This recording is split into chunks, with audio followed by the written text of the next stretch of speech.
Good morning, কেমন আছেন সকলে? আমি খুব ভালো আছি। Hi, my name is Kabita, welcome to my another blog. আজ রবিবার, সকাল এখন 7:30 মতন বাজতে যায়। ওর বাবার কিছু কাজ ছিল গোপীবল্লভপুরের দিকে, তো আমি বললাম চলো তাহলে আমিও যাই, একটু ঘোরাও হয়ে যাবে।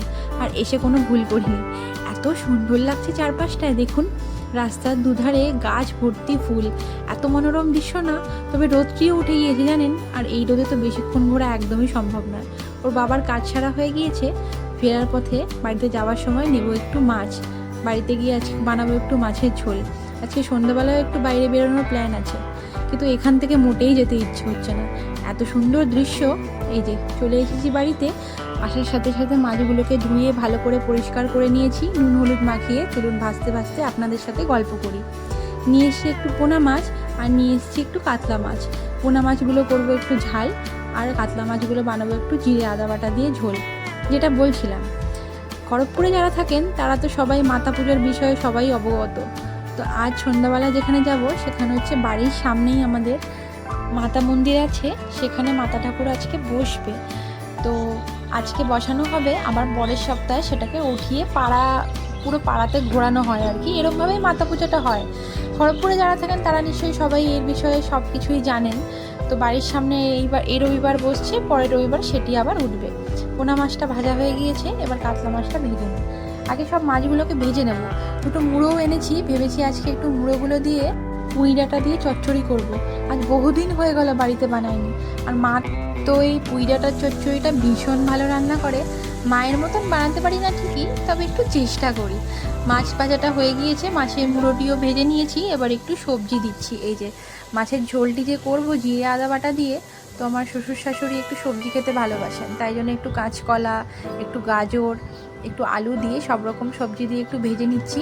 জিরে আদা বাটাটা বেটে নিয়েছিলাম মিক্সিতে, দিচ্ছি একটু নুন হলুদ, একটু গুঁড়ো মশলা, ওই প্রতিনিয়ত যেটা ব্যবহার করা হয় আর কি।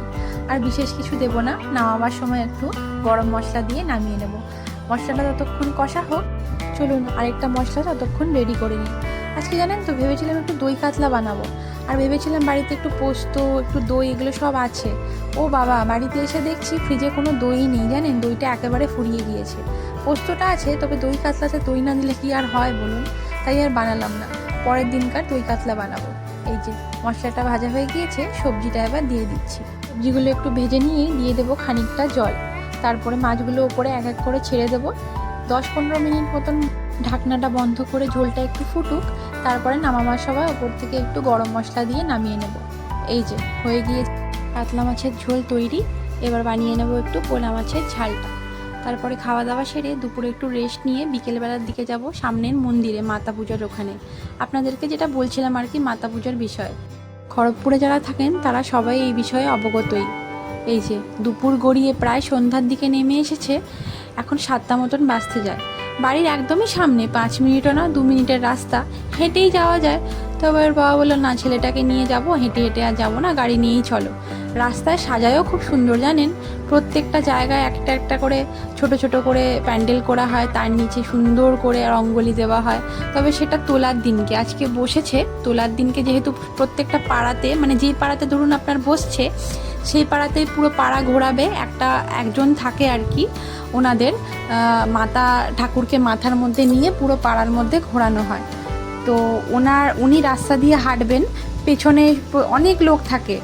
তো মানে গান বাজনা ধরে নিন, আমি আপনাদের যেদিনকার উঠবে সেদিনকার সেই ভিডিওটাও আপনাদের সাথে শেয়ার করব আর কি। সেটা না দেখলে অনেকে যারা জানেন না তারা মাতা পুজোর বিষয়ে একটা ধারণা পাবেন আর কি, ভালো একটা সুন্দর একটা ধারণা পাবেন যে কিভাবে মাতা পুজো বসে, কিভাবে তোলা হয় খড়গপুরে। খুব সুন্দর একটা ফেস্টিভ্যাল আর কি সাউথ ইন্ডিয়ানদের জন্য। তবে সাউথ ইন্ডিয়ানদের জন্যই না, এটা বাঙালি বলুন, উড়িয়া বলুন, বা যে কোনো কাস্টই বলুন, আমরা সবাই খুব ভালোভাবে এনজয় করি এটা জানেন। প্রত্যেকটা পাড়ায় পাড়ায় যেহেতু হয়, প্রত্যেকটা ওয়ার্ডে যেহেতু হয় এটা, তো আমরা সকলেই খুব এনজয় করি। আমাদের বাঙালিদের যেরকম আর কি দুর্গাপূজাটা হয়, সেরকম সাউথ ইন্ডিয়ানদের এটা দুর্গাপূজাই বলতে পারেন। দেখুন আপনাদের সাথে ঠাকুরকে দেখাচ্ছি আর কি, শেয়ার করছি ঠাকুরের মুখটাকে।